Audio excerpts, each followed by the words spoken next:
Hey, welcome. Jake Williams from Edition InfoSec here. Wanted to chat quickly this morning about none other than Apple and encryption. Encryption back in the news again, unsurprisingly, because of course it is. Here we're talking about, of course, the Reuters report yesterday, the Reuters exclusive actually yesterday, that Apple basically decided to scrap plans to basically encrypt iCloud backups without a key that would allow them to look at the iCloud backups, right? So this was a plan that they had. Obviously, these iCloud backups, provided under subpoena, can be very useful to law enforcement if they can't get into a user's phone.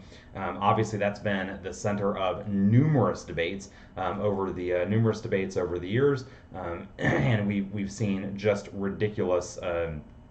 Claims made that potentially there could be a dormant cyber pathogen, you may remember, on a shooter's iPhone, you name it, right? The reasons that we need is obviously counterterror, whatever. Even General Hayden came out the other day and reminded folks that indeed, General Hayden, by the way, is, to my knowledge at least, and I'm pretty sure this is the case, the only man who's ever led both the NSA and the CIA, stepped back and said, hey, this is not the way. This whole encryption backdoor thing, not the way. Now, it turns out we don't need a backdoor here, or say we don't need a backdoor. The FBI doesn't need a backdoor if indeed they have just carte blanche access with a warrant, right? And of course, the backdoor would require a warrant as well if there were an encryption backdoor that Apple could simply trigger. So this one's really interesting. Excuse me. From our perspective here, a couple of things we want to point out. Very interested in your take on this. I'll link to a tweet as well that I published yesterday, basically asking the community what's your thought on this. And of course, I have a selection bias because my following tends to be a little bit more privacy focused, I think, and security focused than the general population, but still very interesting nonetheless. Again, lots of folks kind of coming back and saying, no, this isn't acceptable, right? It's my data. I have the right to protect it as I see fit, right? And really, I have to ask now the question, how does this impact the normal consumer, right? The normal consumer hearing this news, are they, obviously this is not a change to the status quo, but I'll tell you that having polled a couple of family members yesterday, as well as a couple of lay people not involved in the tech space. They did not realize that their iCloud backups could be accessed by law enforcement. They thought that they were fully encrypted, right? And they are technically fully encrypted. It's just that the key happens to be sitting right next to it. This is basically the equivalent of, saying, I have locked my front door, no one can get in, when in fact you have duct taped a key to the front of the door, right? Yes, you've technically locked the door and somebody who turns the handle cannot open the door, but since the key is right there, immediately next to the lock, the security device, it is immediately accessible, of course, the doorway being immediately accessible. So I wonder how this is going to impact some folks who might otherwise have wanted to, or might otherwise have backed up. Do we have folks now that are saying, yeah, I'm not going to back up? I don't know, obviously, right? Again, this is not a status quo change. Again, nothing has changed here. Effectively, the story is that Apple planned to change in the interest of security, and then we're going to pull back here, right? Now, I have what is potentially a controversial opinion here, right? And that is two things. One, I don't think that this move has fundamentally helped stave off the encryption backdoor debate, right? So basically, how do we get a backdoor access?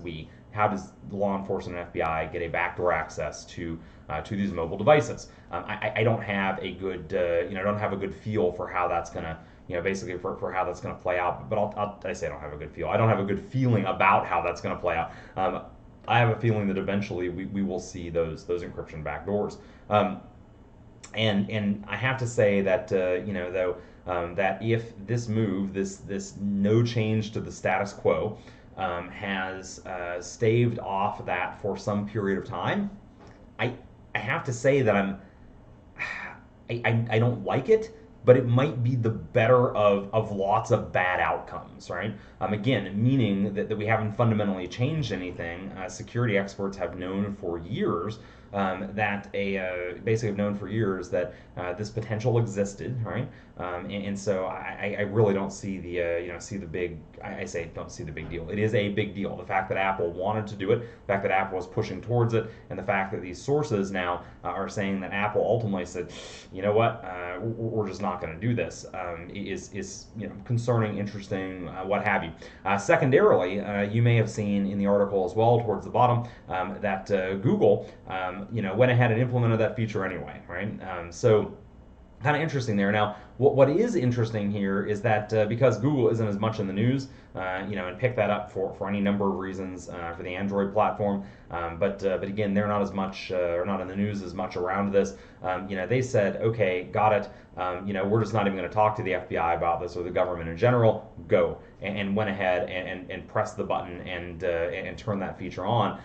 It is a world of difference for a government official to get a feature turned off than to simply say, if you push this button, if you turn this on, there will be repercussions. Of course, we don't know that was said directly in the background, but I got a pretty good feeling that there's some give and take there with Apple and the government. I mean, that the story literally says as much. Quoting, of course, unnamed sources.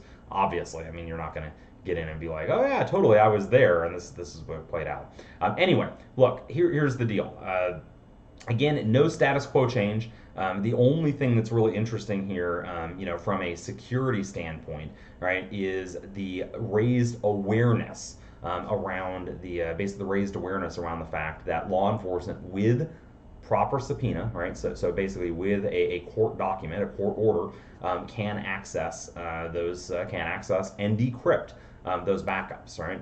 So again, as you're communicating with your executive leadership, as you're communicating with family that are probably going to flip out about this, as some of them are probably going to flip out about this if they've seen this in the news, it's worth noting that again, nothing really has changed. And again, you could opt out of this. You could get an iPhone and you could simply not ever back up your iPhone. Now, I don't think that's a smart move, but again, depending on your threat model, maybe it is, right? Depending on your threat model, maybe you don't be on that in the first place.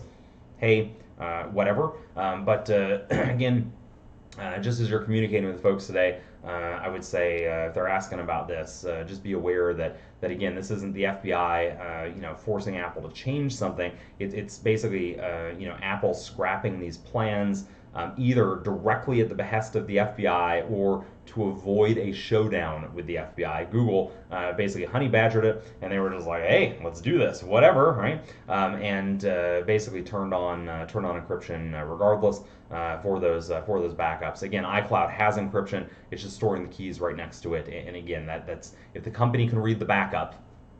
Right, that obviously is not fully secure, because if they can read it, they can be compelled by a court order to turn it over. Right. So anyway, that's where we're at. Want to go ahead and close out here. Jake Williams from Encryption infosec signing off.